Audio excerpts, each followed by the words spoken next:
Good morning, Power Boosters. Welcome back to the channel. My name's Kevin. Kevin!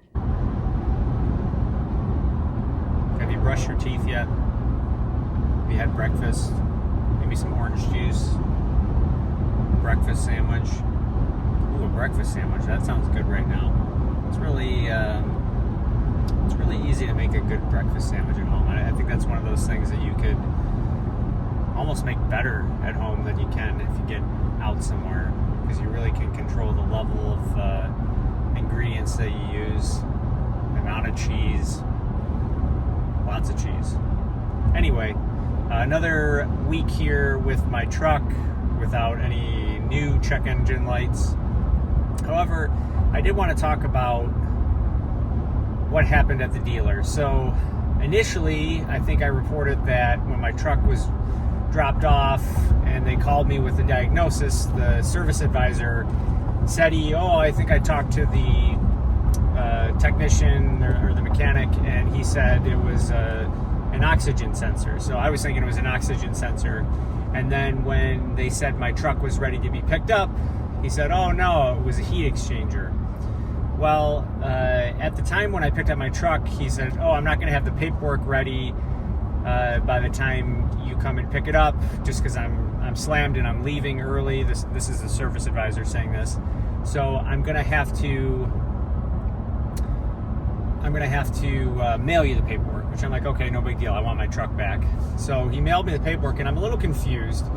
And in a minute here, when I'm not driving, I'm going to show you guys the paperwork and kind of what it said on there. And I don't think it said anything about a heat exchanger part anywhere on there, only a section of the exhaust.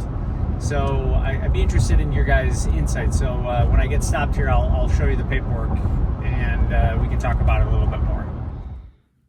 Okay, so here we have it. After apparently a whole bunch of testings, they tested,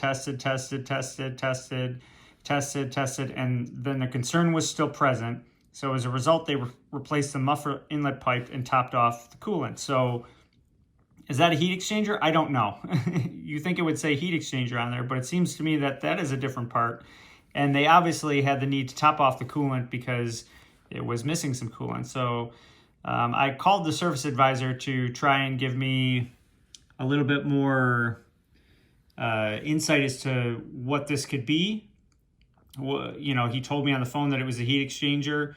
I'm hoping that, there's not a problem that's deeper in that that's going to create more of an issue for this to happen again. Maybe this was just a Band-Aid fix. I don't know. But hopefully he gets back to me soon and will explain to me a little bit more what's going on. If anyone has any insight who's watching this, put it in the comments what you think this could be, the reason why they would replace the muffler inlet pipe, and then subsequently the coolant. But yeah, I'm a little upset. So another thing I had them do was do the first oil change and tire rotation, which was paid for by the dealership, which was nice. It was a little bit earlier than I had anticipated. I was going to wait until the oil indicator of the oil life on the actual truck's computer showed something a little bit more closer to, critical. It was over 30%, I want to say, in the oil life. I know it's never a bad idea, especially on a new truck, to change the oil sooner, but the recommendation was to change it every 10,000 mile interval. So I did that about 1,500 miles early, which I'm okay with. I don't think that's going to hurt the truck in any way, shape, or form. If anything, it's probably much better for the truck. So I will continue on probably 10,000 mile intervals unless, there's some reason to bring the truck in and it's more convenient just to have it done a little bit earlier. I will do that, in which case that's why I did it this time around. I also wanted to add an update on the miles per gallon that I got on the most recent tank. Unfortunately, we're starting to get into winter temperatures here, even though it's still fall, but it's basically winter because there's a bunch of snow on the ground, and the temperatures are in the 30s and the 40s. So I got hand calculated 17.9 miles per gallon on the last tank that I got.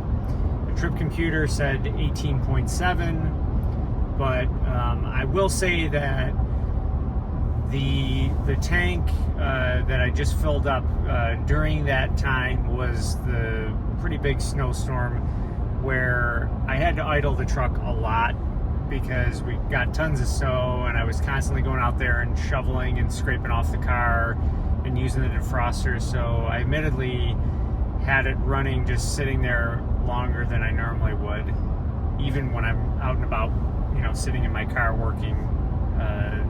The truck usually is not working that hard. The defrosting systems aren't running super high on max defrost and whatnot. So that combined with the fact that maybe they're into the winter blend in gas, because from some of you listeners have told me that is a thing where they'll switch the blend of the gas to function better in the winter or whatever, make it stable in the winter. I have no idea. If you know, put that in the comments. As always, you guys save me from looking like a complete moron. Also, having looked at what is going on with the repair, I still haven't gotten that call back from the dealer to ask him more about that. Reading on the forums, there's pages and pages deep of what could be wrong, and people mentioned that exhaust pipe that they said they replaced as being a part of the problem, and other more simple fixes. So I don't know what's going on. I just hope that it's not something that's going to create a problem further down the road. I want to thank everyone for watching, liking, subscribing. It really helps me out. I realize I'm not going to meet my goal of 1,000 subscribers for the end of the year, but the fact that you guys take the time to watch and comment, it definitely means a lot to me, and it's definitely a good consolation, even if I don't make my actual goal. Because one day I will. I think one day I'll get to 1,000 subscribers as long as I keep on making videos, and hopefully you guys keep enjoying them. So having said that, I'll see you guys in the next video.